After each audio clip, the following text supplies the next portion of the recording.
I can get my hour time in. All right, I've went live. We're a little early. I know there's a couple other ones going on tonight. Tonight is just a rant. I read a statistic this week that scared the bejesus out of me about food security. In 1880, 80% of the people in the United States grew their own food. In 1945, and granted this was wartime, but in 1945, 50% of Americans had gardens. Right now, today, in this country, 1/10 of 1%. So 0.1% of the population in the United States grow their own food. So I know everybody, as the garden is getting done and we're getting in the harvest and trying to get stuff. I got apples I dehydrated today. I'm dehydrating tomatoes. I got stuff going. I'm working on apples and grapes now. But as we're ending the garden and putting it to bed for the winter, this is time to be your classroom. This is the time, if you haven't started, to pick up your shovel, prepare your garden for winter, prepare for your garden next year. If you haven't learned how to garden, now is the time. Because if 2020 didn't teach us anything, it's the supply train's not coming for you if you don't know how to do it yourself. So we all have a responsibility to ourselves and our children to be producing something for ourselves. And 0.1% is not good enough, America. Like, that's horrible. That's a horrible statistic. Oh, I forgot my mic is not muted. So you are not muted. Apparently there's two of us watching, only me and probably a troll, or maybe somebody else. Maybe the trolls will learn something.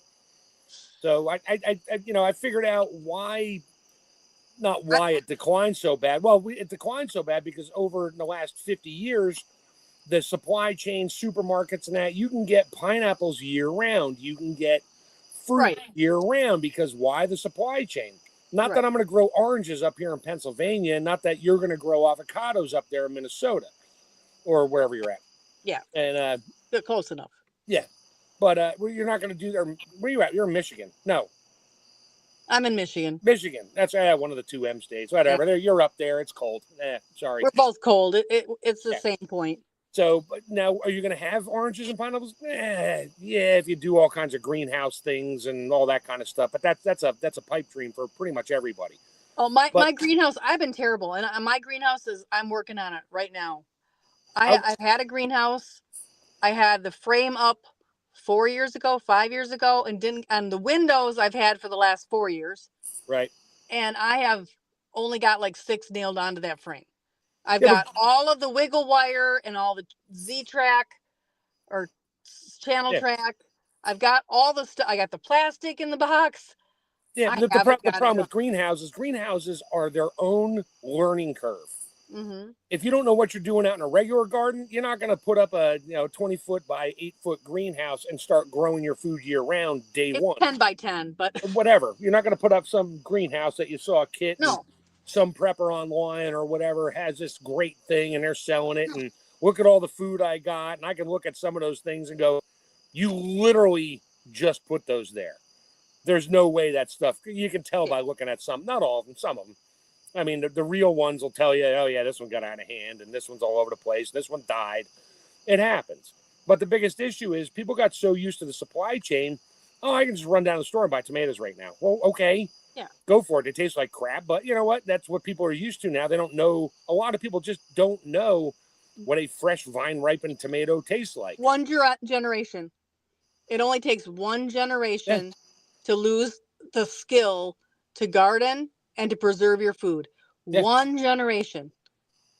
That's all it takes. Yep. And that's all it took. And that's where we are. We got barely anybody out there doing it. I mean, we're canning, preserving, growing, whatever we can for ourselves. I mean, like last year, I got over 900 pounds of Roma tomatoes or San Marzanos. I had to give them away. I mean, they were coming in so fast, I ran out of room in my freezer because I would put them in vacuum bags, my chamber bags, suck them flat and pack them up in the freezer. I had no more room, so I had to process them, and I still had like 100 pounds to go. So Yeah. I was giving them away to friends, but they loved it because they're like, these tomatoes are so good because I don't use anything on them. But that's besides the point. Yeah. The issue is these days people get frustrated so quick because it's an instant gratification society. I want it, go buy it, I eat it. Period. 15 minutes. That's the attention span, average attention span since Yeah. TikTok. 15 minutes.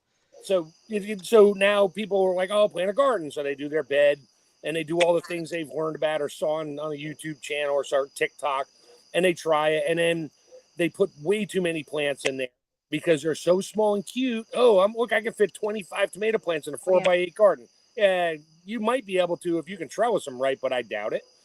And Yeah, go out if you want to do that. Go out and buy Mel. I can't think of his last name. Small Square Foot Gardening book. oh yeah, yep. Get that book if you want to. If you want to compact plant things, cool. You got to buy a book. Yep. But yeah, But people have just they've gotten, and I don't want to say lazy, but technically sure. I mean, not us and not a lot of people, but there's the masses. They just don't want to be bothered. I don't have time to go plant a garden. I gotta, drive back and forth to work every day. Yeah, you do. yeah. Then they put the garden in some back corner of their yard somewhere and they forget about it. Yep. And I've done it. I forgot to water my stuff all, on and off all year. I lost a ton of beans because of it. But then again, some of the beans I was growing when I first picked them, I didn't like them. I'm like, well, you know what? I'm done with these. I'm not worried about it. They're just beans. I got probably 30 pounds of beans. I'm good for until next year. I'll plant something else. I'm a lazy gardener. That's why I do permaculture. I want to plant it once and never do it again. Well, that doesn't work for tomatoes and stuff. Even but with, sure. Yeah, it doesn't work that way with a lot of things. But I did find this week. Side note, sorry, squirrel. My pawpaw did come back. The one the deer had knocked over, bent over, and broke. Cool. It came back. It's this high, and it has 3 leaves. And I got all those elderberry trimmings I took from the plant at the campground. I had, I think, 14 stalks in water. Pretty much all of them got white nodules on them. Some of them got a little bit of root, and I probably got in a hurry, so I stuck them in dirt and added some 333 to the very top of it and just let it, slowly settle in. And I think of all the 1, 2, 3, 4, 5, like those big cottage cheese containers. I got 5 of those. I got 5 plants, and one of them is doing great. The rest of them are doing good. Nice. The other ones, the other half of it, it just died off. So I just pulled the stick out and threw it out in the yard. But now I got 5 elderberry plants grown. Now I'll ask you later or whatever. They're outside here in pots. Do I leave them outside or do I bring them in for the winter and let them keep growing? I don't want to screw up their mental health. If they're in pots, I would bring them in. Okay. I have one that I've had in a 5-gallon pail for 3 years, and it's doing great. And you bring it inside every year? No, I leave it outside, but it's in a 5-gallon pot. Those little cottage cheese containers, it'll freeze them. They'll die. Yeah, these will freeze, and I don't want them to freeze. So I'll probably bring them in and keep the grow lights on them. Yep. They'll think they're down south for a while, and then next year when they get big enough, I'll plant them out of the property, and they're gonna be like, "Really? I went from southern exposure to freaking zone 2? Come on, man!" We've got Dave Knight in here. He's back from his trip. He's catching up on the garden. Yeah, you got a lot. If you've been gone for 2 weeks, you've got a lot of catching up to do. Mm-hmm. My sources, because I didn't grow tomatoes. I didn't garden this year. I'll be honest. I didn't garden this year. You didn't have a chance to. You had too much going on. Yeah. My life was too crazy. I moved too many times. So where I buy my tomatoes from, it is now telling me that the tomatoes will be done this week. So like they just started last week and they'll be done this week. There is a very narrow window in Michigan for where green tomatoes to ripe tomatoes to gone. There's no more frost. Hi, Amanda. I got to put this up here. Oops, maybe I can. That was a thing on, here we go. So I'm trying to get my garden skills a little better. I'm in Florida, so summer heat is a killer for a lot of veggies except okra. I have a goal to have an orchid. Oh, yes. I managed to keep one alive in my house for 3 years. No, I don't think she meant orchid. I think she means orchard. Orchard. Okay, orchard. Orchard on 5 acres. Yeah, so that's what I want. Oh, I have a question about that in a minute, too. I have 2 peach trees. I have 2 apples, a pear. My neighbor has a pear, so I don't need another pollinator. My pawpaw, out of 20 trees, that I have like 5 or 6 left that I can find in my little food forest. I gotta do some more mulching. I do, you say that permaculture is a one and done kind of thing, but I'm constantly mulching and adding plants. And this year we went to the food summit and the guy gave me some fertilizer. Were you with me when he gave me fertilizer? Or was that I think it was your daughter. no, it was backwoods. Yeah, that's it. Yeah. Gave me some fertilizer, and so I've been putting that around my fruit trees, and they really are doing good. Oh, and I have a sand cherry. So try to find my things local down there farm that store, are native. Oh, sorry. My advice to Amanda is to try to find things that are native. Oranges in Florida right now have a blight going, so I wouldn't plant oranges until they get this under control. If there's any real close to you, like or commercial orchards real close to you. But the world is your oyster down there. There are so many things you can grow that I can't grow up here in winter. Yep. Dragon fruit. I have a little dragon fruit in a pot, and it's been outside all summer. I brought it in. It's like, wait, where's the sunlight? So, but you could grow dragon fruit. It's like a cactus. There's some fruiting cactuses you could grow. Bananas. Oh my Bananas, gosh. you kind of So need many to bring them in tropical and keep fruit. them warm. But yeah, down there they can grow bananas. Yeah. Depending on what part of Florida, as long as I don't get it below like 50 for more than a day. Yeah. Every time we go to Florida, every year we get a dwarf banana tree. We bring it back. We try to keep it alive. We've never got to the point where we've gotten one to fruit for us up here. Yep. So my local farm store put out, and I went there to pick up another trail cam the other day. They had them on sale, and one of mine died. They had fruit trees outside. I'm like, is this the right time of year to plant a fruit tree? I don't know. I got to dig into that a little bit because I'm like, okay, they're like $30, and they had like 4 different varieties of apple and stuff. I was like, I'd love to go plant them at the property, but they'd probably die. You could put them in right now. And they'll go dormant. Hard telling if they'll come on, but they might actually have a better chance of coming on because they're getting ready to go dormant anyway. Right now, as opposed to in the they've spring. Been in a root ball in a pot for probably a year. Yeah, but if you put them in the spring, and you're not there enough to water them, they will die. So they might like wake up and just think it's normal. Mr. Food Forest Permaculture's in the house. He is awesome. Amanda, in Florida, there is a YouTuber, Pete Canaris, and he sells stuff from his home. He is a landscaper. He collects a lot of obscure different fruits. Check out his channel. Oh, is that the guy that grows like lemon trees like all along his fence line by the road? They're just everywhere. That guy? Justin Rhodes has had him on his show, and he went down. That's where he went down and learned permaculture, was a lot of stuff. And Pete has come up and done some of Justin Rhodes' landscaping that they've since taken back out and moved around. But yeah, Pete Canaris in Florida. Pete Canaris, I think it's Kanaris.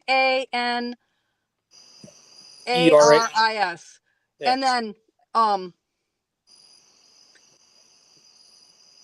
when I first came on YouTube and I Googled food forest permaculture, Howie's channel came up. If you are not familiar with Howie's channel, he is the most wonderful resource for growing your own fruit at home and doing like a food forest kind of thing. So I don't know how straight and narrow you want your orchard to be, but definitely go check out Food Forest Permaculture, Howie's channel. I learned so much from him every time. He's always got something new going on. Every time, every day is something new for him. or something old, and he Oh. talks about everything. So you got to keep up and try to go back His and see a lot foraging of his older skills. stuff about, layering and stuff like that, the lasagna, whatever Yeah. he calls it. Soil bank. Yeah. Yes. Yes.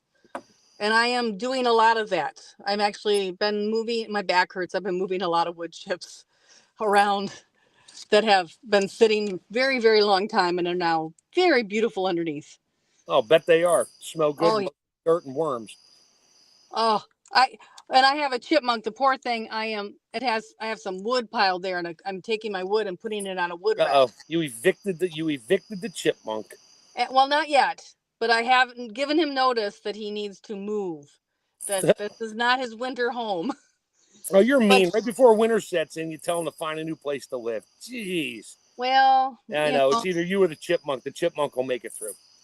He'll make it because he's been burrowed into this. I mean, obviously that's been composting. I've had it dumped there 3 years ago. So it's been composting over a long period of time. And so it's you dig in there and the dirt is so nice and warm even right now. Mm-hmm. Yeah. So yeah, he's not going to be hurting. He can. Well, I'm not too worried about my the property where it's open, because down on the bottom end, I really don't want to plant down there, because even a little bit of rain, it's a mud pit because the water table's so high. So halfway up to the road from where the bottom end is, probably about a 10-foot elevation. Oh yeah, I'll put my trees in there, because especially peach trees, they got a tap root goes down. They'll never run out of water. Do you want the water table that high, or do you want me to tell you how to fix your water table and drive it lower? I don't want. Well, we can talk about that offline. There's kind of some issues if I try to trench and do things. No. I'm going to tell you how to get rid of thousands of gallons of water. Well, I'm kind of in a valley here, so like both two mountain ranges flow into my property. Well, I can't help with the confluence, but if you plant a couple willow trees, like say every 25 feet. Oh yeah, they'll find the water. They will take care. They will drop your water table down, because they will use that. The bigger they get, the more they will absorb. Right. And there's a science behind it. We can probably explain this better than I can. There's a science behind it, but those willow trees take so much water up and then put it out as water vapor. They actually, when you plant one, it actually drops the water table. So, well, maybe I'll plant a couple at the low end. Yeah. To keep it from turning into a mud pit, because I've almost gotten a tractor stuck on flat ground down there a couple times. All of a sudden, I look down and my tires are 6 inches deep, and I'm squishing water everywhere. I'm like, ooh, better cram it in 4-wheel all drive and get the heck out of here before I have to bucket myself out. And all you need is like a 6-inch piece of a weeping willow branch, and stick it where you cut it off the tree. Stick that end in the ground. Don't do anything else. You don't need rooting hormone. Willow actually is natural rooting hormone. You don't need any of that kind of stuff. You can just stick a willow branch in the ground and it will become a tree. I'll try that. I had 2 willows in my backyard here, but the roots, they will find your water lines and your sewer lines. Yes. And every time, and fortunately, my trees were in the backyard, and all my water stuff comes in and out the front of the house, so they didn't make it around the house. But I got roots everywhere. So Howie says make hugelkultur mounds and plant willows at the edge of the mounds. Okay. So there you go. I knew, yeah. Hugelkultur is another great way to store water, to bank water, because it is absorbed into that wood, and then it releases it. Right. Like I said, I'm really not worried about water. We're going to be putting a well in probably here at the end of the month down by the cabin. I know I only have to go down like 8 feet to hit water. We'll go down 20 feet because I don't want to be drinking or using, surface water. But it's just so much tree life and everything between me and anything else. Kind of not worried about it. I just want to be able to have water to like wash dishes and filter it and take a shower. Right. So. Oh, yeah, having running water. That would be a real treat. Oh, yeah, that's right. You don't have that either. Sorry. I won't have running water. Technically, I do. I found I found my well gas pump. So technically I do have water at the moment.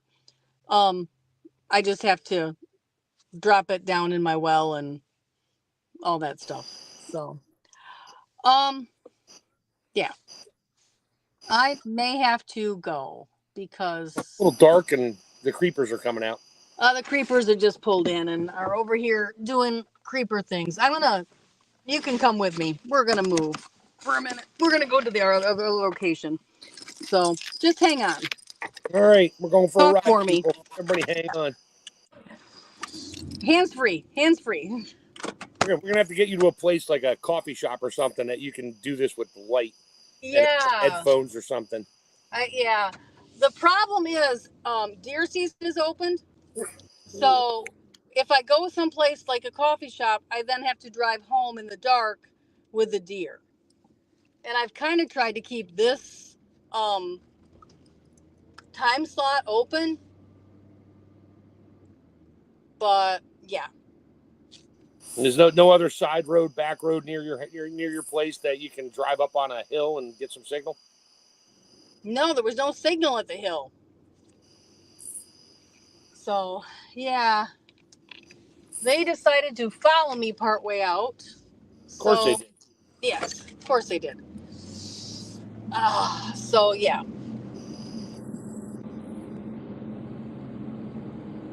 Keep the engine running in case you got to slam it and drive and get out of there. I'm leaving. I pulled out. I'm sorry I'm driving. I don't want to drive on a live, so you talk to everybody and I will change locations. We'll watch you drive and the headlights reflecting your eyeglasses there. And yeah, I think the biggest issue with gardens, people putting them in, is they're in a hurry.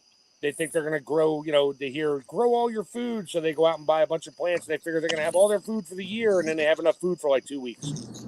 Yeah. And it's just a mix match. They can't grow everything. So they give up. That's where you get to know your neighbors and stuff and have friends that grow other things besides what you grow. Yes. You trade Trading stuff back is so important. Yeah. So important. Or you preserve what you got and you trade that out. Yes.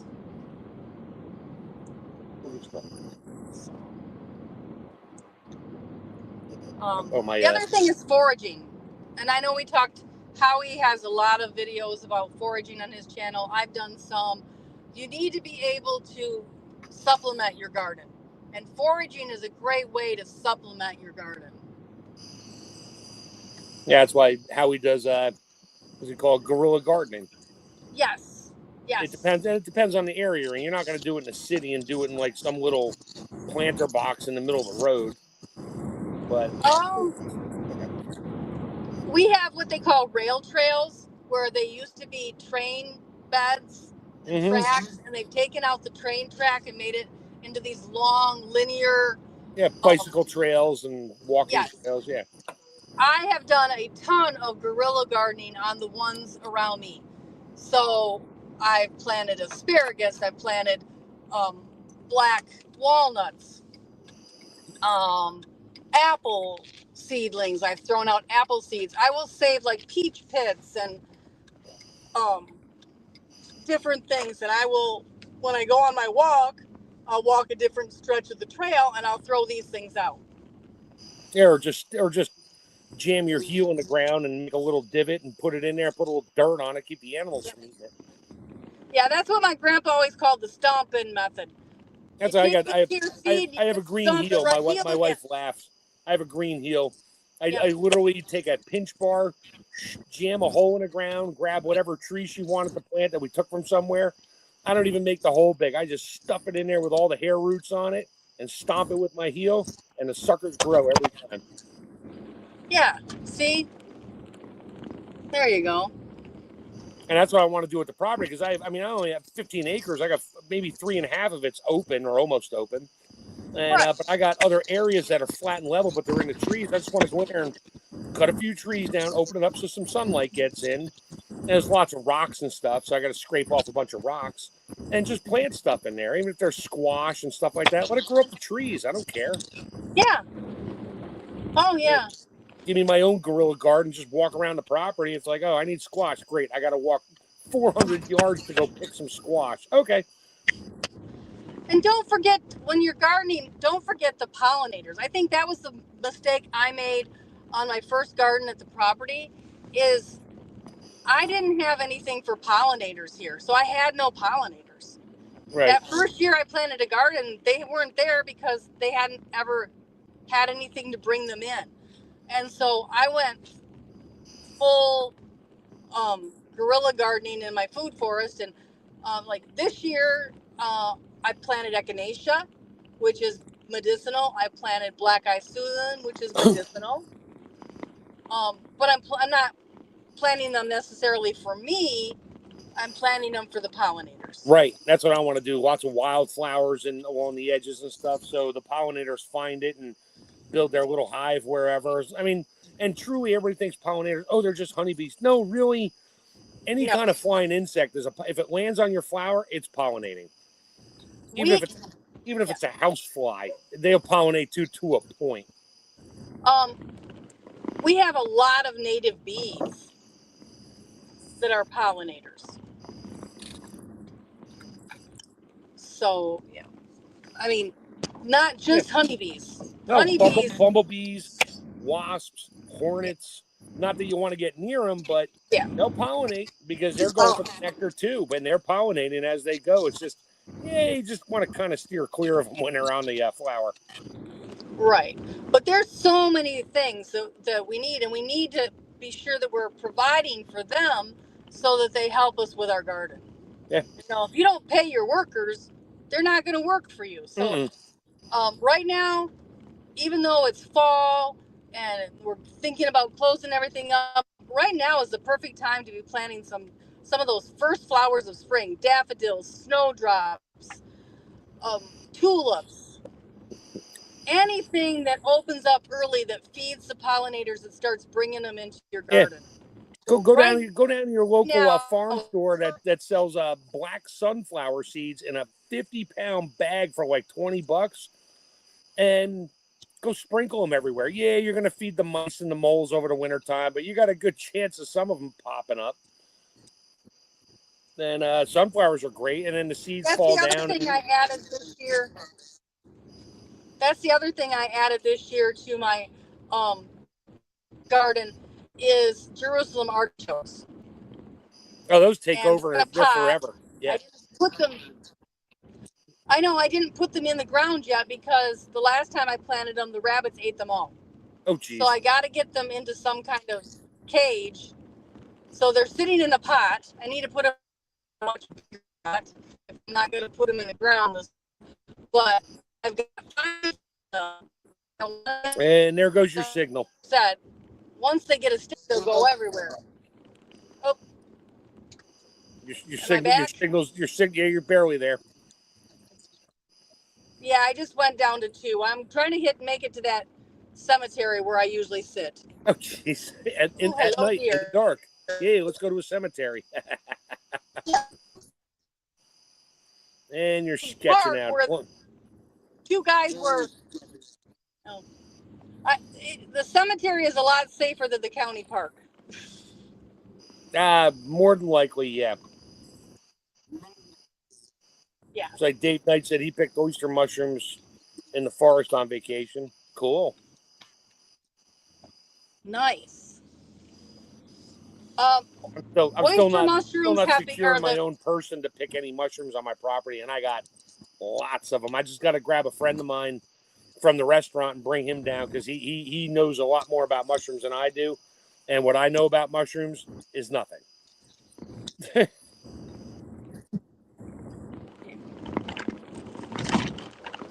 But again, winter is a good time. I don't recommend learning mushrooms, but winter is a good time to start doing your research, doing some learning, so you are ready to learn when you see them hands-on with your friends. Like, hey, I think I got them. Can you come see? I was telling Tammy before we started here, I have a poblano pepper plant I started last year in February inside.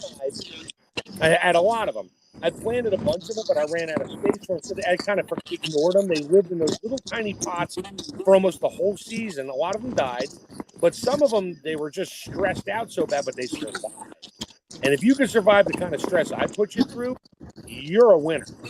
So I put this one poblano plant in a larger container. It grew. I got one pepper off of it. It was okay. But then it made it all that year. And then I brought it inside and we watered it all winter. It had no really good light on it, but it survived. I brought it back outside. That thing is in a 5-gallon pot now. It's 4.5 feet tall. I've gotten a bunch of peppers off of it. Now I'm getting more peppers because I picked the little ones, so it gets more. And then here in about a month or so, I'll nip all the flowers off it, trim it back, and I'll put it back inside. And this time I'll put a light on it. I have no pollinators inside, so any flowers I get are just going to wither off. I'll probably just trim them off and just keep it trimmed back so all the energy stays in the root system. I'll bring it back outside. I'll be going on 3 years for a pepper plant. Pepper plants will last a long time.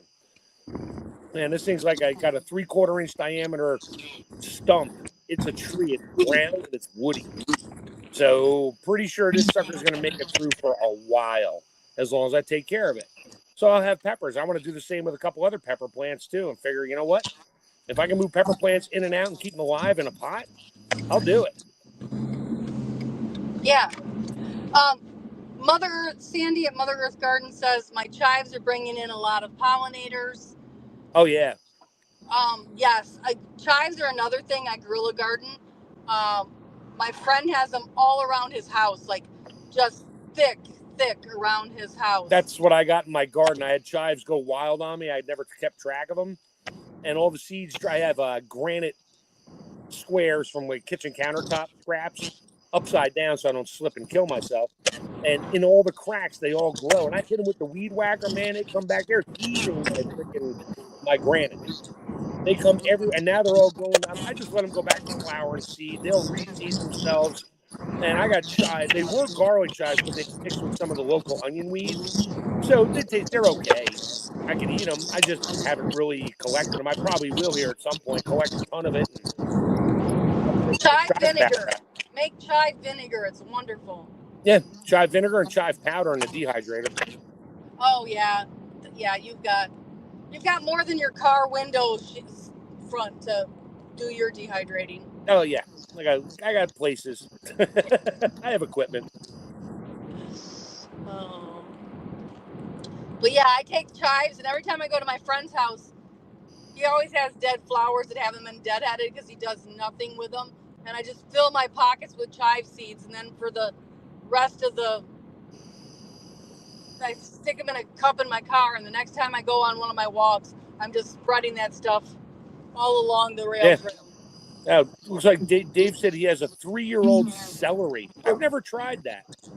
Ooh. And I just pulled one out of my fridge that was all getting soft and stuff, but it had like a new growth coming out of it. And I'm like, not really in the mood, so I dropped it. I dropped it most while. Yeah. Probably should have cut it out and stuck it in dirt and see what happens. But that's something else you can do with your celery. You can get celery from a decent store that it hasn't been like sprayed to death and down in Mexico somewhere to make the trip up here. Right. Then it's just like garlic. You don't want to buy that Chinese garlic in the little net stack where there's 5 of them. Right now. None of it'll grow. Right now is the time to be planting garlic in your yard. Oh yeah. So I'm waiting. I gotta put my order in and get my garlic next year. Yeah. I've already planted 2 cloves that I picked up at the farmer's market, Chinook and music. And I planted it. But right now, it is the season. Get your garlic in, yes. I think I planted my garlic too deep. I planted it about 3.5 inches when I get them, and they grow, but I don't get big bulbs out of it. So I need a little more sand in my garden, and probably need to water a little more. And but I'm not sure what I mean. I've tried garlic like four times now, and yeah, I might get like one decent head. The rest of them are just small. So I'm sure it's my soil condition and the way I take care of it. Start them earlier. I never get ahead like other people get. I never do. Oh no, But I always plant mine right after the first frost. We get a frost, and I go out there, and it warms up again. And I have a pegboard I made. I just poke the 3-inch holes in the soil, and they're spaced out. And I drop all my garlic in there. Then I cover them up, and I load it up with straw, so they make it through the winter because they grow the root in the bulb grows over the winter time. And then as spring kicks in, yeah, you get little green things popping out. You get a little frost that'll kill the little green, but the roots are still good, and they all come, for the most part, they all come back up again. So I do over winter garlic, not spring garlic. Well, you can do it in the spring. You just got to water the crap out of it. That's all. yeah, no, I always do it right now. Well, you're a little further north than I am. Yeah, yeah. My growing season is a little shorter. A little shorter. Just a little. Oh, all right. Well, I'm here. I'm gonna sit here for a minute. But yeah, use this time right now as your classroom. Night Howie, Night, start Howie. doing your research. Go to the library, get a book. You know, buy your seeds, order your things, get something planted, build a raised bed. But I mean, it's scary that only 0.1% of Americans are gardening. Yeah. That's just terrifying to me. It only takes one generation to lose that skill, and with the like I said, 2020 taught us all we need to have these skills. Right. So I think I am going. It is pitch black here, and I Yeah. think I need to sign out. Unless you leave your interior light on for a little bit, but then your battery goes dead. Yeah, I think I better sign out. Maybe next week we might start even earlier. We started at 7:45. I may have to just schedule it for like 7:30, and then Mark can join in whenever he gets ready. Yeah, I mean, it doesn't matter to me. Yeah, because I think this is just too late for me. Yeah. I don't want to be out in the dark with a deer. So next Monday, I'll be at my sister's house up in northeastern PA. But I'll probably hop on anyway because I bring all my iPads and computers with me. So. All right. Well, I'm gonna pull out of here because, yeah, I think I need to head to the cabin. So I am going to go ahead and end the live stream. Thank you all for joining us. I'll do a little bit longer one next week. Sorry about this. You have a great night. Have a good night. Okay.